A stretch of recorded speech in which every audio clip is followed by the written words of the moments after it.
demandé, comment une personne peut-elle coucher avec un chien? En plus, j'ai vu qu'ils sont tous mâles. Cela signifie-t-il que je devrais avoir des relations avec les 4? Il a répondu, oui, tu commenceras avec celui qui t'a touché, puis les autres suivront.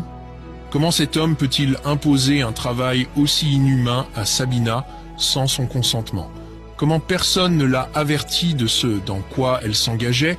Personne ne peut imaginer la peur qu'elle a dû ressentir dans cette situation. Je n'ose même pas imaginer ce qui lui traversait l'esprit à ce moment.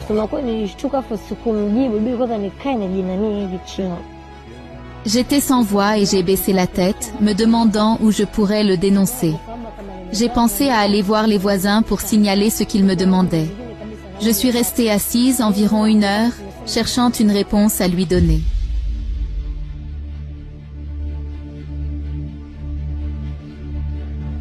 Elle se trouvait face à un homme qui exigeait d'elle l'impensable et qui ne voyait aucun mal à cela.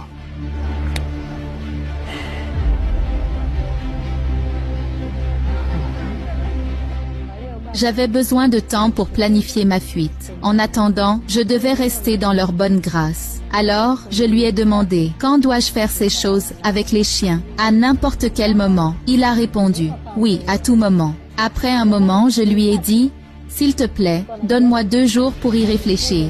C'est nouveau pour moi. Je veux d'abord m'habituer à l'idée. Il a accepté. Une manière très intelligente de gagner du temps.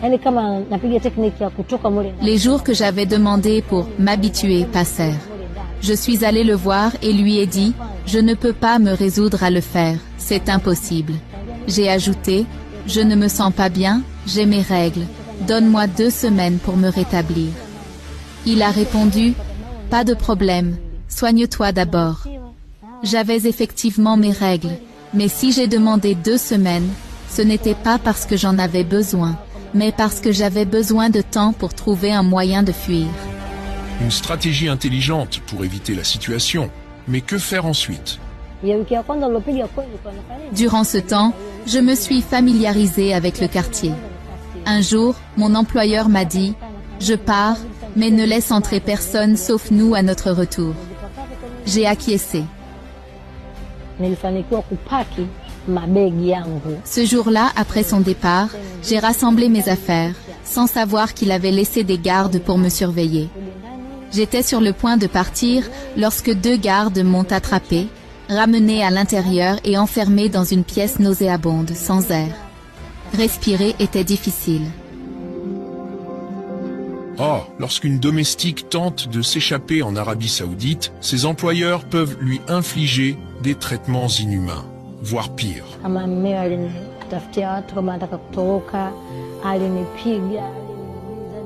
L'homme est revenu à 8 heures du soir.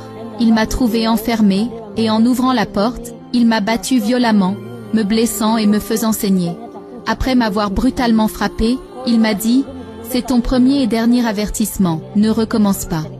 J'ai supplié son pardon pour sauver ma vie. Il m'a pardonné et m'a laissé sortir. Il avait encore un peu d'humanité.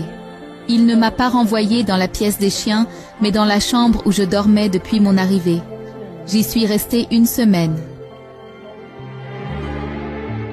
Priver un être humain de sa liberté est l'humiliation ultime.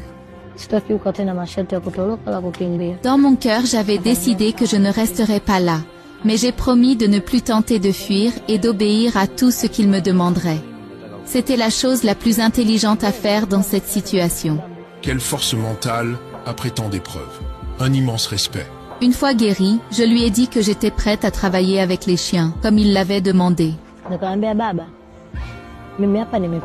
Un soir, j'ai discuté avec sa femme vers 17 heures. Ensuite, j'ai rassemblé mes affaires. Elle n'avait pas réellement l'intention de faire ce travail. C'était juste un moyen de regagner leur confiance.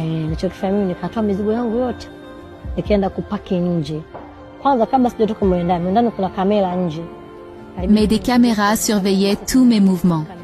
Heureusement, j'ai réussi à faire sortir mes bagages de la maison. Le lendemain matin, je lui ai dit, « Papa, nous n'avons plus de provisions. » Il m'a demandé si je savais où en acheter. J'ai répondu, « Oui, je sais. Asubuhi kumekucha, kaambia baba, vitu vya kupika vimeisha. Il m'a donné de l'argent et je suis allée récupérer mes bagages là où je les avais cachés. Puis je me suis rendue aux autorités et leur ai tout raconté, ce que j'avais vécu, où j'habitais, et le nom de mon employeur. Ils n'en revenaient pas. Les autorités m'ont aidé à acheter un billet de retour et je leur en suis reconnaissante. Ils m'ont donné 2 millions de shillings tanzaniens, mon passeport, et j'ai pu rentrer chez moi en Tanzanie.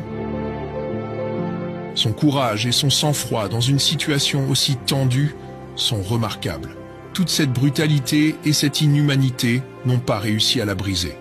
Je suppose que ses enfants et ceux qui l'attendaient au pays lui ont donné la force de tenir bon.